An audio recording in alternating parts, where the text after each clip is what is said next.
దాదాపు ఈ రాష్ట్రంలో కొత్త ప్రభుత్వం ఒక నెల రోజుల క్రితమే ఏర్పాటు జరగడం జరిగింది. గతంలో ఎన్నోసార్లు భారతదేశ వ్యాప్తంగా కూడా అన్ని రాష్ట్రాల్లో కూడా కొత్త ప్రభుత్వాలు వచ్చాయి, పాత ప్రభుత్వాలు పోయాయి. గతంలో మాది కూడా దాదాపు మా ప్రభుత్వం కూడా అధికారంలో ఉన్నది. కానీ ఆ రోజు ఎప్పుడు ఏ రోజు కూడా ప్రతిపక్ష పార్టీలు కానీ ఆ పార్టీ కార్యకర్తలు కానీ వాళ్ళ ఆస్తులు కానీ ఎక్కడ కూడా మేము ధ్వంసం చేయడం కానీ అని హత్యలు చేసిన దాఖలాలే లేవు. ఈరోజు నిజంగా కొత్త ప్రభుత్వం ఏర్పడిన తర్వాత కొంతమంది నాయకులు జిల్లాలు వదిలేసే పరిస్థితి వచ్చింది. ప్రజలు కూడా బయటికి వెళ్ళి తలదాచుకునే పరిస్థితి వచ్చాయి. ఎందుకంటే వాళ్ళ ఆస్తులు నష్టం చేయడం జరిగింది, వాళ్ళను ఎంతోమంది హత్యలు చేయడం జరిగింది. కొన్ని ప్రాంతాల్లో అయితే చాలా భయంకర వాతావరణం. ఈరోజు నిజంగా ఇప్పుడు ప్రజలు ఎందుకంటే జగన్మోహన్ రెడ్డి గారి నాయకత్వంలో ఎన్నో సంక్షేమ పథకాలు అందించారు ప్రజానికానికి అంతా కూడా, అభివృద్ధి పథకాలు. ఈరోజు ప్రజలు కూడా ఆలోచనలోకి పడ్డారు. ఎందుకు మనం తప్పు చేశామా, ఇంత మంచి ప్రభుత్వాన్ని మనం ఎందుకు వదులున్నామా, ప్రజలు కూడా ఈరోజు ఆలోచన చేస్తూ ఉన్నారు. తప్పకుండా ఈరోజు చంద్రబాబు నాయుడు గారు ఆయన హామీలు ఇచ్చారు. ఎందుకంటే చంద్రబాబు నాయుడు గారికి ఒక నైజం, ఎన్నిసార్లు ఆయన ప్రజలను మోసం చేయగలడు. మరలా ఈసారి కూడా మరలా ఆయన ఎందుకంటే వందనం అని, ఇంట్లో ఎంతమంది అమ్మ వందనం అని ఎంతమందికి ఇస్తానని, పెన్షన్ 4,000 అని, ఇకపోతే నిరుద్యోగ భృతి అని, ఈరోజు మహిళలకు నెలకు ఇంతని. వైఎస్ఆర్సీపీ హత్య రాజకీయాలకు పూనుకుంటుందని టీడీపీ ఆరోపిస్తుంది, ఏం చెప్తారు? వైఎస్ఆర్సీపీ ఎప్పుడు కూడా హత్యా రాజకీయాలు ఎక్కడా పూనుకోలేదు. గతంలో కూడా ఎక్కడ కూడా ఆయన వైఎస్ఆర్సీపీ నాయకులు హత్యలు చేసిన దాఖలాలు లేవు. ఈరోజు నిజంగా ఎన్నో హత్యలు జరిగినాయి. ఈరోజు కనీసం నెల రోజులైంది ఈ పరిపాలన అధికారులు. మేము కూడా ఎందుకంటే సమన్వయం పాటిస్తున్నాం. ఎందుకంటే వాళ్ళకు అధికారం ప్రజలు వాళ్ళకి ఇచ్చారు చేయమని, పాలించమని. వాళ్ళ పరిపాలన ఏమన్నా బాగుంటుందేమో అని మేము కూడా ఆలోచన చేసినాం. కానీ ఈరోజు ఇంకా కొద్ది రోజులు సమయం పాటిస్తాం. నిజంగా ఇదే మాదిరి కొనసాగితే మేము కూడా తిరగబడే పరిస్థితులు వస్తాయి. ఈ రాష్ట్రంలో ఏమైనా లా అండ్ ఆర్డర్ దెబ్బతినిందంటే అది కేవలం వారి ప్రభుత్వం వల్లే లా అండ్ ఆర్డర్ దెబ్బతిన జరుగుతుంది. తప్పకుండా ఇంకా మేము కూడా ఎక్కువ సమయం పాటించే పరిస్థితి లేదు. ఇంకా భవిష్యత్తులో ఏమన్నా జరిగితే మేము కూడా ఎదుర్కొనేదానికి మా పార్టీ కార్యకర్తలు కానీ క్యాడర్ కానీ సిద్ధంగా ఉన్నారని కూడా తెలియజేస్తాం. రాష్ట్రంలో జరిగే విధ్వంసానికి మీ నియోజకవర్గం కూడా సాక్ష్యంగా నిలబడింది. ఢిల్లీ ఎలా పోతున్నారు, ఎలా ఉండబోతున్నారు? ఇది మామూలుగా ప్రజాస్వామ్యానికి విఘాతం కలుగుతా ఉంది. ప్రజాస్వామ్యంలో ప్రజలు అధికారం ఇచ్చారు, దాన్ని సద్వినియోగం చేసుకోకుండా దుర్వినియోగం చేసే పరిస్థితి. భారత రాజ్యాంగం ఏదైతే డాక్టర్ బాబాసాహెబ్ అంబేద్కర్ మరి ఆధ్వర్యంలో రచించబడిన రాజ్యాంగాన్ని దాన్ని అమలు చేయాల్సిన బాధ్యత ఇప్పుడు గెలిచిన ప్రభుత్వం మీద ఉంది. ఆ విధంగా కాకుండా చట్టాన్ని తమ చేతుల్లోకి తీసుకొని మీరు తిరువురులో చూశారు కదా, విధ్వంసం, ప్రొక్లైన్ పెట్టి ధ్వంసం, అదేవిధంగా ఇంకా రకరకాల అక్రమ కేసులు బనాయించడం. సోషల్ మీడియాలో ఎవరైనా ఇది తప్పు అని కామెంట్ పెట్టారనుకోండి, వాళ్ళని పోలీస్ స్టేషన్లకు పిలిపించి అరెస్ట్ చేయడం, ఆ స్టేషన్లో కూర్చోబెట్టి ఇల్ట్రీట్ చేయడం. ఇది చాలా బాధాకరమైన విషయం అనమాట. తిరువురు పోలీస్ స్టేషన్లో మా లీడర్స్ని, యూత్ లీడర్స్ని కింద కూర్చోబెట్టి వాళ్ళని మళ్ళీ ఎక్స్పోజ్ చేసి అవన్నీ కూడా బయటికి చేసి చాలా మీకు ఈ విధంగా ట్రీట్మెంట్ జరుగుద్దని చెప్పడం అనేది చూస్తాము. ఇది చాలా బాధాకరమైన విషయం. అందుకని మేము భారతదేశంలో మరి అందరికీ, అన్ని రాష్ట్రాలు అందరికీ తెలియాలి, ప్రజలందరికీ ఆంధ్ర రాష్ట్రంలో ఏం జరుగుతుంది, ఏ విధంగా అపహాస్యం చేస్తున్నారు ప్రజాస్వామ్యాన్ని, చట్టాన్ని తమ చేతుల్లోకి తీసుకొని ఏ విధంగా చేస్తూ ఉన్నారు, దానికి సహకరిస్తున్నటువంటి నాయకులను మొత్తాన్ని కూడా, అదేవిధంగా అధికారుల మొత్తాన్ని కూడా ఎండగట్టాలని గవర్నమెంట్ ఆఫ్ ఇండియా దృష్టికి కూడా తీసుకెళ్ళాలి. అవును, అందరికీ తెలియాలి. ప్రజాస్వామ్య రాజ్యాంగం రక్షించబడాలి భారతదేశంలో. అదే రాజ్యాంగాన్ని హననం చేయకోకుండా రాజ్యాంగాన్ని, అంబేద్కర్ గారి రాజ్యాంగాన్ని కాపాడటమే బాధ్యత. దేశ రాజధాని ఎక్కడైనా చేయొచ్చు. ఆంధ్రప్రదేశ్లో చేయటానికి, మాట్లాడటానికి, నిలబడటానికి అవకాశం లేని పరిస్థితి క్రియేట్ చేసినటువంటి పరిస్థితుల్లో దేశ రాజధానిలో ఖచ్చితంగా ఈ ఆంధ్రప్రదేశ్లో ఎలాంటి అరాచక పాలన, రాక్షస పాలన, దమనకాండ జరుగుతూ ఉందో తెలియపరచాలని భారతదేశంలో ఉన్నటువంటి అత్యున్నతమైనటువంటి రాష్ట్రపతి గారు కానీ ప్రధానమంత్రి గారు కానీ ఆంధ్రప్రదేశ్ గురించి ఆలోచించి తగు చర్యలకు తీసుకోవటానికి అవకాశాలు జరుగుతూ ఉన్నాయి. కాబట్టి మేము భారతదేశాన్ని ఢిల్లీని ఎంచుకున్నాం. ఆంధ్రప్రదేశ్లో చూస్తూ ఉన్నారు. ఇప్పుడు నెల రోజుల పరిపాలన అని చెప్పి మాట్లాడుతూ ఉన్నారు. ఎన్ని రోజులైతే ఒక రోజు చాలు, అన్నమంతా ఉడితే ఒక వెతుకు చాలు. ఎంత దారుణంగానో ప్రజలు రోడ్ల మీదకు వచ్చి తిరగటానికి భయపడే పరిస్థితిలో ఉంటే ఇదా పరిపాలన? స్వయాన మంత్రులు, హోంమంత్రి, ముఖ్యమంత్రి మాట్లాడే తీరు, వాళ్ళ యొక్క ఆలోచనలు, వాళ్ళ యొక్క బిహేవియర్ చూస్తూ ఉంటే ప్రజాస్వామ్యం ఎటు వెళ్తూ ఉందో అర్థం కాని పరిస్థితిలో ఉన్నాం. తప్పకుండా అందుకనే ఢిల్లీ ఎంచుకున్నాం. ఢిల్లీలో ఖచ్చితంగా ఆంధ్రప్రదేశ్లో జరుగుతున్న పరిపాలనా సరళి వివరిస్తాం. తప్పకుండా చంద్రబాబు నాయుడు అనే వ్యక్తి మారాల్సిందే. పరిపాలన జాగ్రత్తగా ప్రజలను అందరినీ కలుపుకు వెళ్లాల్సిందే. అది వెళ్ళే వరకు ముందుకెళ్ళడానికి సిద్ధంగా ఉంటాం. మేము 40 రోజులు, కేవలం 40 రోజులు మాత్రం అయింది. వైఎస్ఆర్సీపీ అధికారంలోకి వచ్చిన 6 నెలల సమయాన్ని మేము ఇచ్చాము. 40 రోజుల్లోనే ప్రభుత్వం విషం కక్కుతున్నారు అనేది టీడీపీ ప్రధానంగా ఆరోపిస్తుంది. అసెంబ్లీలో కూడా ఇదే అంశాన్ని మాట్లాడారు. వాళ్ళెవరండి ఇస్తాకి? ప్రజలు మీకు బ్యాండిట్ ఇచ్చారు, మీరు ముఖ్యమంత్రి అయ్యారు, పరిపాలన చేస్తూ ఉన్నారు. సక్రమైన పరిపాలన చేయాలే కానీ భయభ్రాంతులు చేసి పరిపాలన చేసి ఎర్ర పుస్తకం అంటారు, ఏదో పుస్తకం అంటారు, అంతు చూస్తూ అని చెప్పేసి ఇష్టం వచ్చినట్టు మాట్లాడి పరిపాలన చేస్తే అది పరిపాలన అవుతుందా? ఎటువంటి డిమాండ్స్ చేయబోతున్నారు ఢిల్లీ ధర్నాలు? ఆంధ్రప్రదేశ్ని రక్షించమని, ఆంధ్రప్రదేశ్ని చంద్రబాబు వాళ్ళ యొక్క టీం భక్షిస్తూ ఉంది. రక్షించండి, ప్రజలకు ప్రజాస్వామ్యబద్ధంగా బ్రతకడానికి అవకాశం కల్పించే విధంగా చూడమని చెప్పాలని ఉద్దేశంతో ఢిల్లీ వెళ్తున్నాం. కూటమి పాలన మరి అధికారంలోకి వచ్చి మరి సుమారు 50 రోజులు పూర్తయింది. ఈ 50 రోజులు కూడా రాష్ట్రంలో గతెన్నడూ కూడా జరగని విధంగా 50 రోజుల్లోనే ప్రజలు మేలు చేస్తామని వచ్చి ప్రజలకి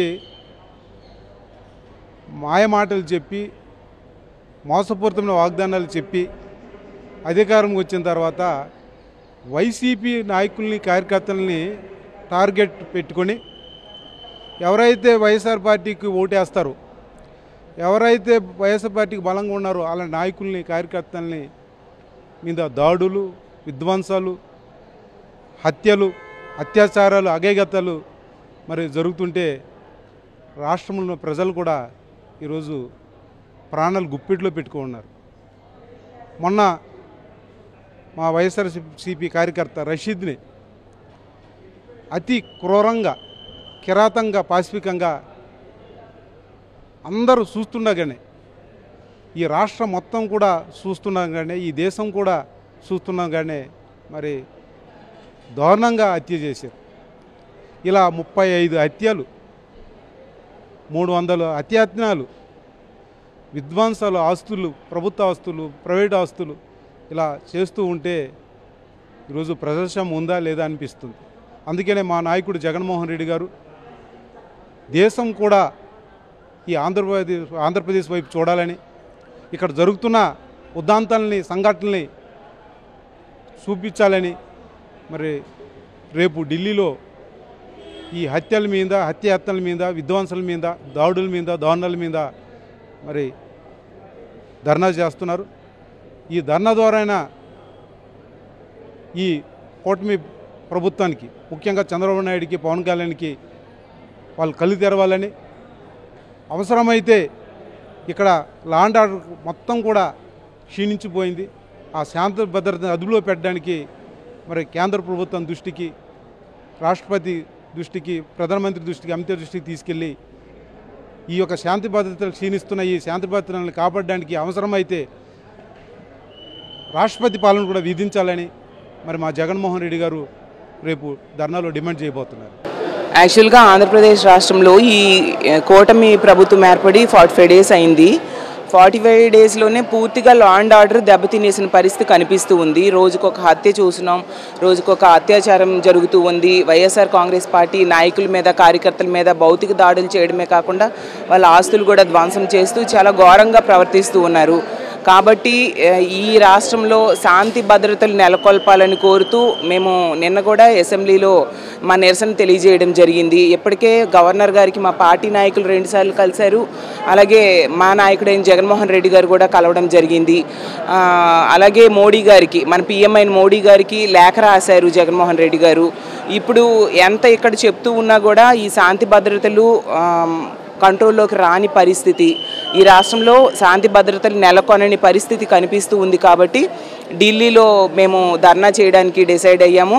అక్కడ కనుక ధర్నా చేస్తే ఈ రాష్ట్రంలోనే కాకుండా దేశవ్యాప్తంగా కూడా చర్చ జరుగుతుంది. ఇక్కడ రాష్ట్రపతి పాలన విధిస్తే కనుక ఈ శాంతి భద్రతలు మళ్ళీ పునరుద్ఘాటం జరుగుతుంది, శాంతి భద్రతలు వస్తాయి ఆంధ్రప్రదేశ్ రాష్ట్రంలో అని భావించి అక్కడ మేము ధర్నా చేయబోతున్నాం. ఈ 45 రోజుల్లో కూడా జరిగిన హత్యలు, అలాగే దాడులు, అత్యాచారాలు, వీటన్నిటి మీద కూడా మేము అక్కడ ఢిల్లీలో ఒక వీడియో ప్రజెంటేషను, అలాగే స్లైడ్స్ షో ఇవన్నీ కూడా చేసి ఒక ప్రదర్శన ఏర్పాటు చేసి దేశ ప్రజలందరికీ కూడా ఆంధ్రప్రదేశ్ రాష్ట్రంలో జరుగుతున్న ఈ దుర్మార్గమైన చర్యల్ని వివరించబోతున్నామండి. ఇష్టం వచ్చినట్టుగా రెడ్ బుక్ పరిపాలన జరుగుతూ ఉంది. వాళ్ళ ముందే ప్లాన్గా చేసుకుని ఎవరెవరిని హత్య చేయాలి, ఎవరెవరిని ఇబ్బంది పెట్టాలి, ఎవరెవరి మీద ఆంక్షలు పెట్టాలి అనే ఆలోచనతో వాళ్ళు ఒక పథకం ప్రకారం ముందుకెళ్తున్నారు. రాజకీయ హత్యలు చేస్తూ ఉన్నారు. అన్ని ప్రాంతాల్లోనూ, పల్నాడులో కానీ, రాయలసీమలో కానీ, ఆంధ్ర ప్రాంతంలో కానీ ఎక్కడికెక్కడ వాళ్ళు ఆధిపత్యం చెలాయించాలని, వైకాపా శ్రేణుల్ని అనగదొక్కాలని వాళ్ళు అన్ని రకాలుగా విచ్చలవిడిగా ప్రవర్తిస్తున్నారు. రాష్ట్రంలో ఒక ఆటవిక పరిపాలన జరుగుతూ ఉంది. దీన్ని జగన్మోహన్ రెడ్డి గారు ఆయన ఎంత ప్రయత్నం చేసినా మరి వాళ్ళు మార్పు ఏం రావట్లేదు. అక్కడికి జగన్మోహన్ రెడ్డి గారు వాళ్ళని బాధార్పు చేసి వాళ్ళు పలకరించడానికి వెళ్ళినా ఆయన కూడా అడ్డుకునే విధంగా ఆయన ప్రోటోకాల్ ఇవ్వకుండా, దానికి ఆయనకి వాహనాలు సరైన వాహనాలు ఇవ్వకుండా అన్ని రకాలుగా అడ్డుపడుతూ ఉన్నారు. ఇది దేశ ప్రజల దృష్టికి తీసుకురావాలంటే ఢిల్లీ కేంద్రం సరైన కేంద్రం కాబట్టి అక్కడ జంతర్ మంతర్లో చేసే ధర్నా కార్యక్రమం దేశ ప్రజల దృష్టిలోకి వెళ్తుంది, కేంద్ర ప్రభుత్వం దృష్టిలోకి వెళ్తుంది. దాని ద్వారా రాష్ట్ర ప్రభుత్వం మీద మరి ఒత్తిడి పెంచి ఇటువంటి ఆటవిక పరిపాలనకు ఫుల్ స్టాప్ పెట్టాలన్న ప్రయత్నం చేస్తారు. ఈరోజు 50 రోజుల పరిపాలనలో, తెలుగుదేశం పరిపాలనలో ఏ విధంగా లా అండ్ ఆర్డరు పీస్ఫుల్గా మెయింటైన్ చేయకుండా గాడి తప్పిందో ఒకసారి మనం చూస్తున్నాం. ఈ 50 రోజుల్లో మంచి పరిపాలన చేయవలసింది పోయి, ఇచ్చిన హామీలు నిలబెట్టుకోవాల్సింది పోయి, ఈరోజు వైఎస్ఆర్ కాంగ్రెస్ పార్టీ నాయకుల్ని, కార్యకర్తల్ని వాళ్ళ లక్ష్యంగా దాడులు చేయడమే ప్రధానంగా చేస్తున్న ప్రభుత్వం ఇది. ఈ 50 రోజుల్లో సుమారు 36 హత్యలు, 300 మర్డర్ అటెంప్ట్స్, అనేక మందిని వాళ్ళ ఇళ్ల నుంచి ఖాళీ చేసే పరిస్థితి ఈరోజు ఉంది. ఈ పరిపాలన ఎండగట్టడం కోసం, ఈ పరిపాలన ఢిల్లీ పెద్దలకు తెలియజేయడం కోసం ఢిల్లీలో ధర్నా చేస్తున్నాం. ఈ ధర్నాలో అన్ని రాజకీయ పార్టీలను ఆహ్వానిస్తున్నాం. అన్ని రాజకీయ పార్టీలను ఆహ్వానించడం కాకుండా ఒక ఫోటో గ్యాలరీ ద్వారా ఢిల్లీ పెద్దలందరికీ కూడా తెలియజెప్పే కార్యక్రమం చేస్తున్నాం. అంటే అసెంబ్లీలో కొంత టైం ఇవ్వట్లేదు, మాకు ఖచ్చితంగా టైం ఇవ్వాలని టీడీపీ అడుగుతుంది, ఏం చెప్తారు? అసెంబ్లీలో టైం ఎక్కడ ఉంది? అసలు మనకి ఎక్కడైనా సరే దీన్ని మాట్లాడాలంటే ప్రతిపక్ష హోదా పాత్ర కావాలి. ఈరోజు జగన్మోహన్ రెడ్డి గారు 1,20,00,000 ఓట్లు వచ్చిన జగన్మోహన్ రెడ్డి గారు, 40% ఓటింగ్ వచ్చిన జగన్మోహన్ రెడ్డి గారికి మాట్లాడే అవకాశం లేకుండా, ప్రతిపక్ష హోదా లేకుండా చేస్తున్నారంటే ఎటువంటి పరిపాలన చేస్తున్నారనేది మనం అంతా కూడా అర్థం చేసుకోవచ్చు. ఏదైనా సరే ఈ ప్రభుత్వం ప్రశ్నించే గొంతుకుని నలిపి ఆ గొంతు లేకుండా చేయాలనుకుంటున్నారు. ఆటవిక రాజ్యం, అరాచక రాజ్యం పరిపాలన చేస్తున్నారు. ఈ 50 రోజుల్లో ఇలా పరిపాలన ఏ విధంగా ఉన్నదని రాష్ట్ర ప్రజలందరికీ తెలుసు. ఎప్పుడూ లేని విధంగా ఈ రాష్ట్రంలో ఎన్నో ప్రభుత్వాలు మారాయి, వచ్చాయి. కానీ మారిన ప్రభుత్వాల్లో కూడా ఎప్పుడు కూడా ఇటువంటి బరితెంగింపు పరిపాలన ఎప్పుడూ జరగలేదు. అటువంటి పరిపాలన చేసిన చంద్రబాబు నాయుడుకి బుద్ధి చెప్పాలని చెప్పి దీక్ష చేస్తున్నాం. Thank you. ఈ రాష్ట్రంలో చంద్రబాబు నాయుడు గారు ముఖ్యమంత్రి అయిన తర్వాత అరాచకాలు, భౌతికంగా దాడులు, ఈ రాష్ట్రంలో ఉన్న గవర్నమెంట్ బిల్డింగ్స్ మీద కానీ, సచివాలయాల మీద కానీ మిగిలిన విషయాలన్నింటిలో ధ్వంసం చేసుకుంటూ టీడీపీ గుండా విధంగా రాజకీయం చేస్తూ వైఎస్ఆర్సీపీ నాయకులందరినీ దారుణంగా హత్య చేసుకుంటూ, మొన్న చూస్తుంటే వినుకొండ ఘటన మీద చూసే ఉంటారు. ఆటవిక చర్యలాగా గతంలో ఎప్పుడూ లేని విధంగా రోడ్డు మీద నరికి చంపటం, ఇటువంటి సంస్కృతి ఎప్పుడూ ఆంధ్రప్రదేశ్లో లేదు. చంద్రబాబు నాయుడు గారు వాళ్ళ గుండా రాజకీయ నాయకుల్ని వాళ్ళ కార్యకర్తలను పెంచి పోషించి అల్లర్లు సృష్టించి భయభ్రాంతులు చేసి గతంలో ఎప్పుడు లేని సంస్కృతిని ఆంధ్రప్రదేశ్కి తీసుకొచ్చారు. నిజంగా చాలా బాధాకరం ఉంది. చంద్రబాబు నాయుడు గారు ఇప్పుడైనా దయచేసి మేల్కొని లా అండ్ ఆర్డర్ని మెయింటైన్ చేసుకుంటూ ప్రజల్ని అందరినీ కాపాడుకుంటూ ప్రతి ఒక్కరికి రక్షణ ఇవ్వాలని చెప్పి కోరుకుంటున్నాము. ఇదే విషయాన్ని సెంట్రల్ దృష్టికి తీసుకెళ్లేసి సెంట్రల్ నాయకుల్ని మా నాయకులు జగన్మోహన్ రెడ్డి గారు కూడా ప్రైమ్ మినిస్టర్ అపాయింట్మెంటు మిగిలిన అపాయింట్మెంట్ కూడా కోరుకున్నారు. అందరిని కూడా కలిసి ఈ రాష్ట్రంలో జరుగుతున్న విషయాలను తెలియపరుచుకుంటూ ఈ రాష్ట్రాన్ని కాపాడడం కోసం సెంట్రల్ సపోర్ట్ కోసం సెంట్రల్ విషయాలు కూడా అందరు పెద్దలు తీసుకోవడం కోసం మేము ఢిల్లీ ప్రోగ్రాం చేస్తున్నాము. దయచేసి చంద్రబాబు నాయుడు గారు ఇప్పుడైనా ఆపుకొని ప్రజల్ని అందరినీ ప్రశాంతంగా ఉండటం కోసం లా అండ్ ఆర్డర్ మెయింటైన్ చేయాలని కోరుకుంటున్నాం. ఈ రాష్ట్రంలో జరుగుతున్న దారుణాలు, అన్యాయాలు, ఇచ్చిన అవకాశాన్ని రౌడీజ పాలన చేస్తున్న చంద్రబాబు నాయుడు గారి ప్రభుత్వానికి మరి ఏ విధంగా కనువిప్పు జరుగుద్దో ఈ రాష్ట్రంలో ప్రజలైతే చూశారు. కానీ ఈ దేశం మొత్తం కూడా చూడాలి, దేశ ప్రజలకు తెలియాలి. ఈ రాష్ట్రంలో ఒకప్పుడు బీహార్ గురించి మాట్లాడారు. బీహార్ కూడా ఎందుకు పనికిరాదని రాత్రి ఒక ఆయన మాట్లాడుతూ ఉన్నారు. బీహార్లో ఈ చిన్న చిన్న ఇష్యూలు ఉండేవి సార్, ఇంత దారుణం ఎప్పుడూ లేదు, ఏనాడు లేదండి. బహిరంగ ప్రదేశాల్లో వందల మంది జనాలు తిరిగేటప్పుడు గొడ్డలతో వేట కొడవళ్లతో నరికి చంపటం అనేది హేయమైన చర్య. కాబట్టి ఇది దేశ ప్రజలందరూ చూడాలి. సాక్షాత్తు అని చెప్పి ఢిల్లీలో ధర్నా చేస్తూ ఉన్నాం. ఏదైతే ఉందో ఈ రాష్ట్రంలో ఈ 50 రోజుల్లో జరిగిన దారుణాలన్నీ కూడా అక్కడ వివరించబోతా ఉన్నాం. ఈరోజు రాష్ట్ర వ్యాప్తంగా వైఎస్ఆర్ కాంగ్రెస్ పార్టీ అభిమానుల పట్ల, వైఎస్ఆర్ కాంగ్రెస్ పార్టీ సింపథైజర్స్ పట్ల, తెలుగుదేశం పార్టీ అధికారంలోకి వచ్చిన నాటి నుంచి నేటి వరకు జరుగుతున్నటువంటి హింసాకాండ లేకపోతే హత్యలు, వీటన్నిటి గురించి తెలిసినటువంటి ముఖ్యమంత్రి గారు ప్రకటనలు ఒక రకంగా, పనులు ఒక రకంగా కనపడుతున్నటువంటి తీరుకి దేశ ప్రధానికి, హోంమంత్రి గారికి, రాష్ట్రపతి గారికి వివరించాలని ఉద్దేశం. ప్రధానంగా ఈ రాష్ట్రంలో జరుగుతున్నటువంటి పాలన హింసాత్మకంగా ఉంది, ఖచ్చితంగా ఏకపక్షంగా వారు అధికారం శాశ్వతం అన్నట్లుగా చేస్తున్నటువంటి కార్యక్రమాల పట్ల ఒక నిరసన వ్యక్తం చేయాలి. ఆ నిరసన కార్యక్రమాన్ని ఈరోజు ఢిల్లీలో నిర్వహించాలి, రేపు ఢిల్లీలో నిర్వహించాలని మా మాజీ ముఖ్యమంత్రి గారు వైఎస్ జగన్మోహన్ రెడ్డి గారు నిర్ణయించారు. దానికోసం ఈ ఆంధ్రప్రదేశ్ రాష్ట్ర ప్రజల యొక్క ప్రాణమాన రక్షణ, ధన ప్రాణమాన రక్షణ ప్రజాప్రతినిధులుగా ఉన్నా లేకున్నా ఖచ్చితంగా మనందరి బాధ్యత. ఒక్కసారి వారి ముఖ్యమంత్రి గారు చంద్రబాబు నాయుడు గారు ఆత్మపరిశీలన చేసుకోవాలి. జరుగుతున్నటువంటి కార్యక్రమాల పట్ల ఆయన స్పందిస్తున్నారు. ఆ స్పందించే దాంట్లో ఏ విధమైన రిజల్ట్ వస్తుందో చూస్తే ఇక్కడ ఆయన స్పందించిన తర్వాత మరుసటి రోజు ఇంకెక్కువ జరుగుతుంది. ఇవి చూసినప్పుడు చాలా బాధాకరం. ఈ హింసాత్మక ఘటనమైన వైఎస్ఆర్ కాంగ్రెస్ పార్టీ పేదల పక్షాన్ని నిలబడుతుంది, వైఎస్ఆర్ కాంగ్రెస్ పార్టీ శ్రేణుల పక్షాన్ని నిలబడుతుంది. అన్నిటికంటే ముఖ్యంగా ఈ నిన్నటి వరకు జరిగినటువంటి పాలన ఏదైతే ఉందో ఆ పాలన మీద దుమ్మెత్తిపోయడం తప్ప రేపు నేను ఎలా పరిపాలిస్తానని చెప్పలేని స్థితిలో ఇవాళ డబ్బులు లేవని ఒకసారి, గల్లాపెట్టి ఖాళీ అయిందని ఒకసారి. జగన్మోహన్ రెడ్డి గారు ఏ రోజు ఆ మాట అనలేదే. జగన్మోహన్ రెడ్డి గారు కరోనా సమయంలో అన్నారా? అనలేదే. చూడండి, ఒకసారి ఆలోచించండి. మీరు ఏం చెప్పి అధికారంలోకి వచ్చారు, ఏది చేయాలనుకుంటున్నారు, దాని మీద ఒక స్పష్టమైనటువంటి ప్రకటన లేకపోతే స్పష్టత ఇవ్వాల్సిన బాధ్యత ప్రజలకి ఉందనేటువంటిది స్పష్టమైనటువంటి అంశం. దానికోసమే రేపు ఈ ప్రభుత్వం యొక్క కళ్ళు తెరిపించడానికి ఢిల్లీలో నిరసన కార్యక్రమం చేపడుతున్నారు. ఢిల్లీలో ఎందుకు చేస్తున్నారు, ఆంధ్రప్రదేశ్ చేయొచ్చు కదంటూ షర్మిల కూడా నేను మాట్లాడిన పరిస్థితి ఉంది. ఏం చెప్తారు? షర్మిలమ్మ మాటలు ఎలా ఉన్నాయంటే వారికి అసలు ప్రభుత్వం చేస్తున్నటువంటి దురాగతాలను ప్రశ్నించినటువంటి షర్మిలమ్మ గారు కేవలం ఏదో వ్యక్తిగతంగా వారి సోదరుల్ని విమర్శించడం అనేటువంటిది ఎంతవరకు భావి అనేది ఆవిడ ఆత్మపరిశీలన చేసుకోవాలి. రెండవది ఏంటంటే ఈ రాష్ట్రంలో గోడు వినేటువంటి నాయకుడేడి? అధికారులు ఏకపక్షం అయిపోయారు. అధికారుల మీద వాళ్ళు పెత్తనం ఎంత దారుణంగా ఉందనేటువంటిది వాళ్ళే చెప్తున్నారు. అది ఖచ్చితంగా దీనికి ఒక అడ్డుకట్ట పడాలి. అడ్డుకట్ట పడాలంటే ఇన్ ది సెన్స్ దేశ ప్రధాని లేకపోతే రాష్ట్రపతి ఈ రాష్ట్రంలో జరుగుతున్నటువంటి అంటే హింసాత్మక ఘటనలు, గతంలో 75 సంవత్సరాలు అనేక ప్రభుత్వాలు మారాయి, వీరు కూడా పరిపాలించారు. కానీ ఈసారి ప్రవర్తన ఏ విధంగా ఉందనంటే భయానకంగా ఉంది. దాన్ని ప్రపంచానికి అంటే దేశవ్యాప్తంగా తెలియజేయాలనేటువంటిది ప్రధానమైన ఉద్దేశం.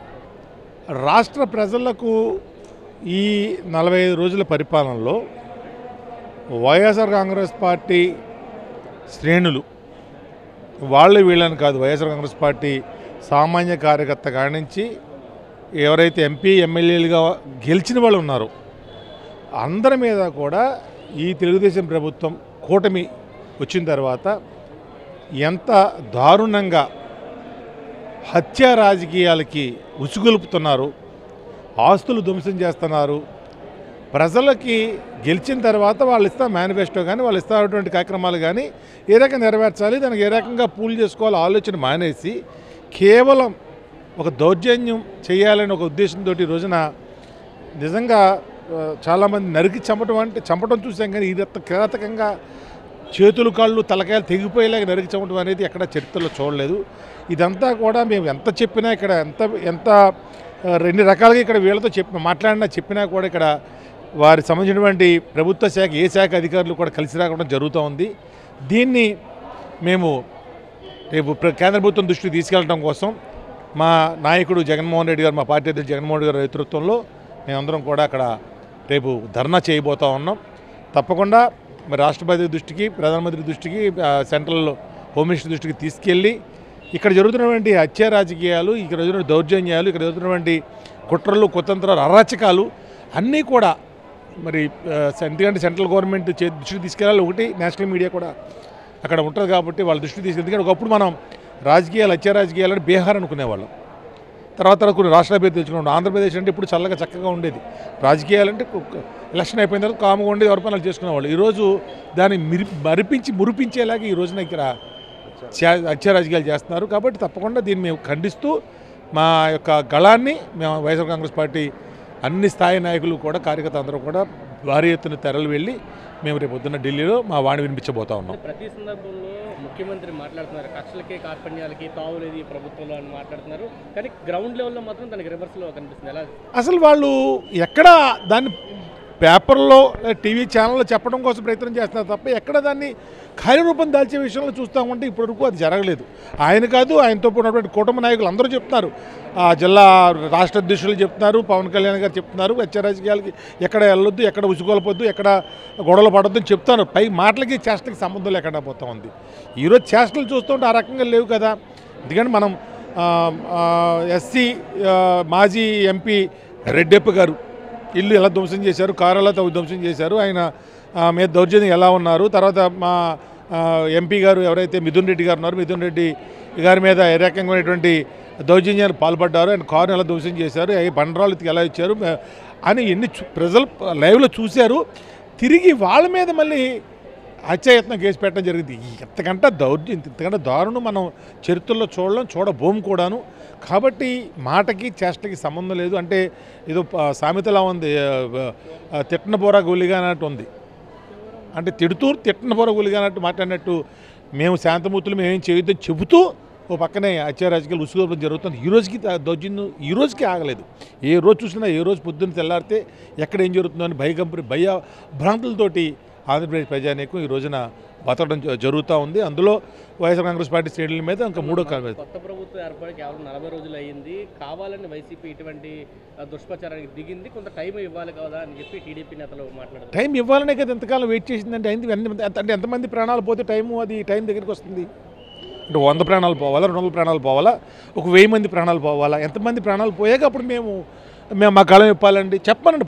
పలానా టైము ఇంతమంది ప్రాణం వరకు మాకు టార్గెట్ ఉంది, ఈ టార్గెట్ రీచ్ అయ్యాక మీరు వెళ్ళమంటే మనం అప్పుడే వెళ్తాం. పోనీ అంటే ఒక ప్రాణం విలువ ఎంతో, ప్రాణం నిలబెట్టాలంటే ఎంత విలువ, దానికి ప్రాణం విలువ వాళ్ళకి తెలియదా?